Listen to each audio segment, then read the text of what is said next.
Ever wonder what fights are worth fighting? For my grandparents, in the 1940s, that fight was for the four freedoms: the freedom of worship, the freedom of expression, the freedom from want, and the freedom from fear. That's what our ancestors fought for and died for in some cases.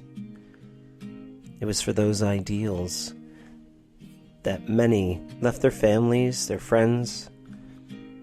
I tell that story in the November Project. Story about my grandparents, could have been your grandparents, and whatever last train there was in the world, my grandfather was leaving from it, headed overseas, joining millions of others from all around the world, all the allied countries coming together, all the peoples, fighting for ideals.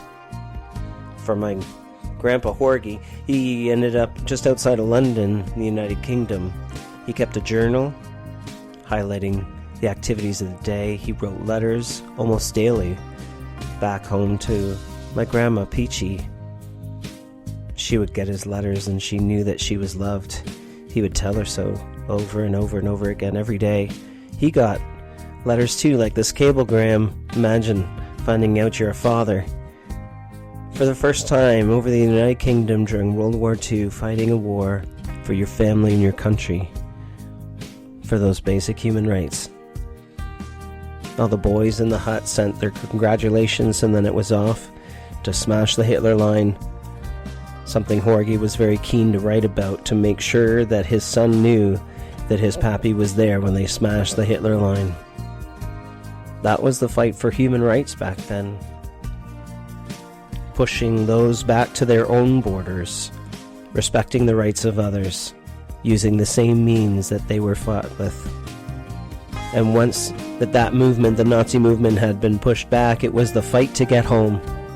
You see, the way it works in war, after the war ends, you can't just go home. You have to wait till your employer, the Canadian Armed Forces, brings you back home. And then there's the fight to keep families together. For my grandparents, that was raising a wonderful family. My grandmother didn't talk about those hard days lest we forget. There was no support. But there is now. We have their words of wisdom that I share at bars and pubs, different communities around my community of Coburg. Just my life's work, something that I do. I'm Rob Horgan, and this is the November Project, recording live.